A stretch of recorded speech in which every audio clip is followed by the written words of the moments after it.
Capítulo 2, Parte 3. Simon, como um moleque, tirou um canivete do bolso e tentou introduzir a lâmina na abertura quase invisível. A lâmina escorregou sem penetrar. A fechadura era de um hermetismo total. Hoover pegou seu martelo de cobre e bateu. Assim como na parede da esfera, o som era oco. Fizeram descer Brivot com seu registrador. A linha de ultrassons inscreveu-se sobre o papel. O sinal vinha do interior do ovo. Na sala de conferências, sábios e jornalistas seguiam sobre as telas o trabalho das equipes no interior da esfera. Os carpinteiros do dever instalavam passarelas, escoravam escadas. Hoover e Lanson, assistidos por eletricistas, se ocupavam com a porta do ovo. Leonova e Simon acabavam de atingir, com uma escada, uma sala de ouro suspensa no vácuo. A atmosfera estava clara. Ninguém mais usava máscara. Com 1000 precauções, Leonova empurrou a porta metálica da sala redonda que se abriu lentamente. Leonova entrou e afastou-se para deixar passar Simon. Ambos se viram para o interior da sala e olharam.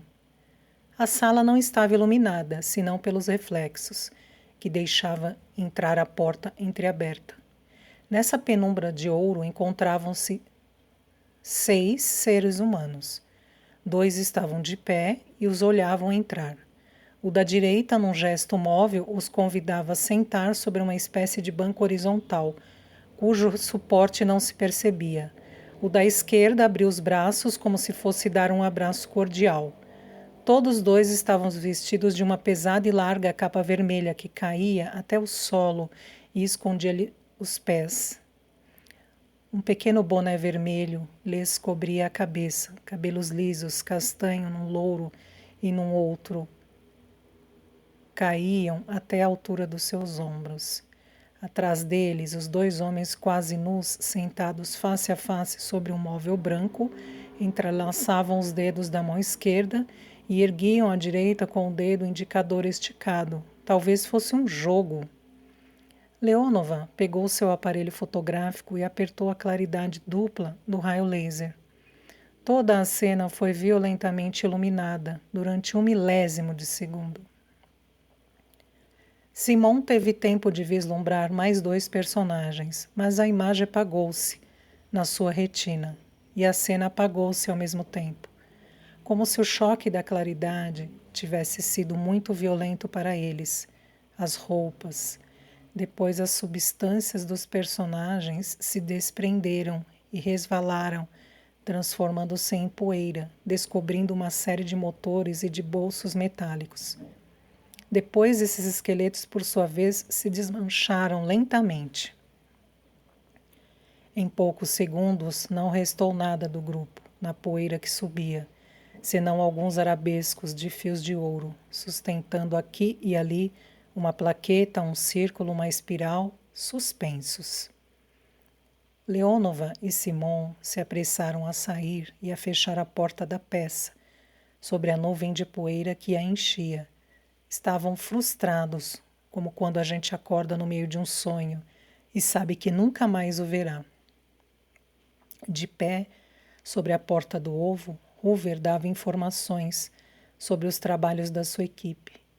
Na sala de conferências, os jornalistas olhavam para a grande tela e tomavam notas. Conseguimos perfurar, disse Hoover. Eis aqui o buraco. Seu polegar gordo pousou sobre a porta, perto de um orifício negro no qual se ajustava perfeitamente. Não houve nenhum movimento de ar, nem numa direção, nem na outra. O equilíbrio das pressões interna e externa não pode ser obra de um acaso. Em algum lugar deve existir um dispositivo que conhece a pressão externa e age sobre a pressão interna. Onde está ele? Como funciona? Vocês gostariam de saber? Eu também. Rochefort falou no microfone da mesa do conselho. Qual é a espessura da porta? 192 milímetros de camadas alternadas de metal e de uma outra matéria que parece ser um isolante térmico. Há pelo menos umas 50 camadas, um verdadeiro folheado. Vamos medir a temperatura interior. Um técnico introduziu no orifício um longo tubo metálico que terminava no lado exterior por um quadrante. Hoover deu uma olhada neste último, bruscamente assumiu um ar interessado e não despregou mais seus olhos. Pois bem, crianças, está descendo. Ainda mais, estamos a menos 80 graus, 100, menos 120. Deixou de enumerar os números e pôs-se a assobiar espantado. A máquina tradutora assobiou dentro de 17 ouvidos. Menos 180 graus centígrados, disse a imagem de Hoover em primeiro plano. É quase a temperatura do ar líquido. Louis Deville, representante da Aeroexpress, que fumava um charuto longo e fino, disse com seu belo sotaque meridional: Puxa, é um frigorífico. Vamos encontrar aí petit pois congelado. Hoover continuava. Estamos tentando introduzir um gancho de aço no buraco e puxar para cima, a fim de abrir a porta. Mas com o frio que faz lá dentro, o gancho vai se quebrar como um fósforo. É preciso encontrar uma outra maneira. Esta outra maneira foram 3 ventosas pneumáticas, grandes como um prato, aplicadas sobre a porta, ligadas a um macaco trator, fixado a uma armação de ferro, armada em torno do ovo. Uma bomba sugava o ar das ventosas até quase o vácuo, como uma pressão capaz de levantar uma locomotiva. Hoover começou a fazer girar o volante do macaco. Na sala de conferência, um jornalista inglês perguntou a Rochefort: O senhor não tem medo de que aí dentro haja um dispositivo de destruição? Não havia nada atrás da porta da esfera. Nós só soubemos disso depois que estávamos lá dentro. Portanto, não há razão para que haja um aqui. O comitê estava todo reunido diante da tela, de onde se podia ver bem melhor do que no próprio local o que se passava lá embaixo. A sala estava cheia e agitada. Mesmo aqueles que tinham outras coisas para fazer fora dali, vinham olhar rapidamente como iam correndo os trabalhos e depois partiam para suas obrigações. Sozinha, Leonova, muito impaciente para ficar olhando de longe, havia acompanhado Hoover e seus técnicos. Simon estava perto deles, com 2 enfermeiras, pronto a intervir em caso de acidente. Sobre a tela, a imagem de Hoover virou a cabeça em direção dos seus colegas do comitê. Já dei 20 voltas ao volante, disse ele. Isso representa 10 milímetros de tração. A porta não mexeu nada. Se eu prossigo, ela vai se deformar ou se arrebentar. Continuo? As ventosas não correm o risco de cair? Perguntou Ionesco, físico romeno. Era mais fácil elas arrancarem o Polo Sul. É necessário que essa porta seja aberta de uma maneira ou de outra, disse Rochefort. Virou-se para os membros do conselho. O que é que vocês pensam? Votamos? É preciso continuar, disse Xanga, levantando a mão. Todas as mãos se levantaram. Rochefort falou à imagem. Continue, Joe, disse ele. Ok, disse Hoover. Com as 2 mãos, retomou o volante do macaco. Na cabine de TV, Lanson ligou a antena emissora. Atrás de um compartimento de vidro, à prova de som, um jornalista alemão comentava. Na tribuna da imprensa, Louis Deville levantou-se. Posso fazer uma pergunta ao Sr. Hoover? Solicitou. Aproxime-se, disse Rochefort. Deville subiu ao pódio e inclinou-se para o microfone direto. Sr. Hoover, o senhor me ouve? Hoover assentiu com um gesto de cabeça. Bem, prosseguiu Deville, o senhor fez um buraco no gelo, encontrou um grão, fez um buraco no grão, encontrou um ovo. Hoje o que acha que vai encontrar? Hoover virou-se e apresentou um sorriso encantador no seu rosto gordo. Nuts, disse empregando gíria americana. A máquina tradutora, depois de 1/1000 de segundo de hesitação, traduziu nos microfones franceses como nozes. Não se deve pedir demais a um cérebro eletrônico. Para exprimir corretamente a ideia, o cérebro do homem traduziria o termo por bolas. Deville voltou para seu lugar esfregando as mãos. Ele tinha uma boa notícia para esta tarde. Mesmo se... Atenção, disse Hoover. Creio que chegamos. Bruscamente houve no emissor um barulho semelhante ao de algumas toneladas de veludo sendo rasgadas. Na parte de baixo da porta apareceu uma fresta escura. Ela abre por baixo, disse Hoover. Descolem a número 1 e a número 2, rápido. As duas ventosas superiores, cheias de ar, caíram no fim das suas correntes. Só ficaram as da parte de baixo. Hoover virava o volante a toda pressa. Houve um arpejo lancinante, como se todas as cordas de um piano se arrebentassem uma após as outras. Depois a porta não resistiu mais. Ao cabo de alguns minutos, as suas bordas cederam. Leonova e Simon vestiram macacões de astronautas, os únicos capazes de proteger contra o frio que reinava no ovo. Tinham sido trazidos a jato da estação Rockefeller, a base americana de partida para a Lua. Esperavam os dos russos e dos europeus, mas no momento só havia esses dois. Hoover teve que renunciar a se meter dentro de um deles. Pela primeira vez, depois de ter passado dos 100 quilos, lamentava o seu volume. Colocou luvas de amianto, introduziu sua mão pela fresta, por baixo do último degrau da escada e puxou a porta que se ergueu como uma tampa. Entrei e te vi.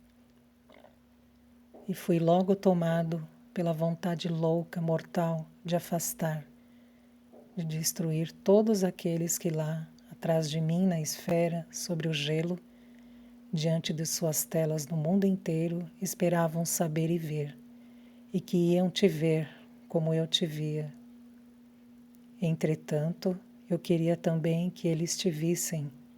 Queria que o mundo inteiro soubesse como eras maravilhosa e incrivelmente bela. Mostrar-te ao universo no tempo de um relâmpago, depois de encerrar-me contigo, sozinho, e olhar-te durante a eternidade. Uma luz azulada vinha do interior do ovo. Simon entrou primeiro, e por causa desta claridade não acendeu sua lanterna. A escada prosseguia no interior e parecia acabar no azul. Seus últimos degraus se recortavam em silhuetas negras e paravam mais ou menos na metade da altura do ovo. Mais abaixo, um grande anel metálico horizontal estava suspenso no vazio. Era aquilo que emitia a breve claridade, ou melhor, essa luminescência suficiente para iluminar à sua volta uma quantidade de aparelhos cujas formas eram estranhas, desconhecidas. Hastes e fios se ligavam entre si, e todos estavam de uma certa maneira virados para o anel, como se para receber alguma coisa. O grande anel azul estava suspenso no ar, sustentado por nada, em contato com coisa alguma. Todo o resto estava rigorosamente em ordem. Ele girava, mas era tão liso o seu movimento, tão perfeitamente realizado em torno de si mesmo, que Simon o adivinhou mais que o viu, e não pôde ter certeza se girava muito lentamente ou a uma velocidade considerável. Do exterior, Landson, que tinha descido da sala de conferências para supervisionar as câmeras, acendeu um projetor. Seus 1000 watts sorveram a luminescência azul, fizeram desaparecer a mecânica fantasmagórica, revelaram em seu lugar uma laje transparente que agora refletia a claridade viva e não deixava mais distinguir o que havia embaixo dela. Simon continuava em pé na escada, 5 degraus abaixo do solo transparente, e Leonova 2 degraus abaixo dele. Juntos pararam de olhar o chão a seus pés, ergueram a cabeça e viram o que havia diante deles. O pico do ovo se constituía de uma sala em cúpula. Sobre o solo, diante da escada, 2 bases de ouro de forma alongada. Sobre cada uma dessas bases repousava um bloco de matéria transparente, semelhante ao gelo, extremamente clara. Em cada um desses blocos se encontrava deitado um ser humano, com os pés em direção à porta. Uma mulher à esquerda, à direita um homem. Não havia nenhuma dúvida, pois eles estavam nus. O sexo do homem estava ereto como um avião ao decolar. Sua mão esquerda, fechada, repousava sobre o peito. A mão direita estava erguida obliquamente e o dedo indicador em riste. As pernas da mulher estavam juntas, suas mãos abertas descansavam uma sobre a outra, logo abaixo do busto. Seus seios eram a própria imagem da perfeição. As curvas de suas ancas eram como as de uma duna que o vento tivesse levado um século para moldar com suas carícias. Suas coxas eram redondas e longas, um desenho perfeito. O nicho discreto do sexo era coberto de pelos dourados, curtos e crespos, dos ombros aos pés, semelhantes a flores. Seu corpo era uma harmonia em que cada nota milagrosamente justa se encontrava em completo acordo com o conjunto. Não se via o seu rosto. O do homem estava coberto, até o queixo, por um capacete de ouro com traços estilizados de uma beleza grave. A matéria transparente que os envolvia, tanto a um como a outro, era tão fria que o ar, ao seu contato, tornava-se líquido e escorria, franjando os 2 blocos de uma renda que dançava, se despegava, caía e se evaporava antes de tocar no chão. Estendidos nesses cofres de claridade movediça, estavam, pela sua própria nudez, revestidos de um esplendor de inocência. Suas peles lisas, como uma pedra polida, tinham uma cor clara, indefinida. Embora fosse menos perfeito que o da mulher, o corpo do homem dava a mesma impressão de uma extraordinária juventude nunca dantes vista. Não era a mocidade de um homem e de uma mulher, mas a da espécie. Estes 2 seres eram novos, conservados intactos desde a infância humana. Simon lentamente estendeu a mão para a frente. Entre todos os homens que naquele momento olhavam nas suas telas a imagem dessa mulher, que viam esses meigos ombros perfeitos, esses braços redondos encerrando numas cestas os frutos ligeiros dos seios, e a curva dessas ancas onde corria a beleza total da criação, quantos não desejaram impedir sua mão de se estender para pousar ali? E entre as mulheres que olhavam este homem, quantas não foram queimadas pelo desejo irrealizável de se deitar sobre ele, de nele se planar e de nele morrer? Houve no mundo inteiro um instante de estupor e de silêncio. Mesmo os velhos e as crianças se calaram. Depois, as imagens do posto 612 se apagaram e a vida normal recomeçou um pouco mais irritada, um pouco mais amarga. A humanidade, através de um pouco mais de barulho, esforçava-se para esquecer o que vinha de compreender, olhando aqueles 2 que jaziam no polo. A que ponto ela era antiga, cansada, mesmo nos seus mais belos adolescentes. Leonova fechou os olhos e sacudiu a cabeça dentro do seu capacete. Quando ergueu as pálpebras, não olhava mais na direção do homem. Desceu, empurrou Simon com seu joelho, tirou da sua sacola um pequeno instrumento, deu alguns passos e colocou-o em contato com o bloco que continha a mulher. Ela olhou o quadrante e disse numa voz neutra ao seu microfone: Temperatura na superfície do bloco, menos 272 graus centígrados. Houve entre os sábios reunidos na sala de conferências murmúrios de espanto. Era quase o zero absoluto.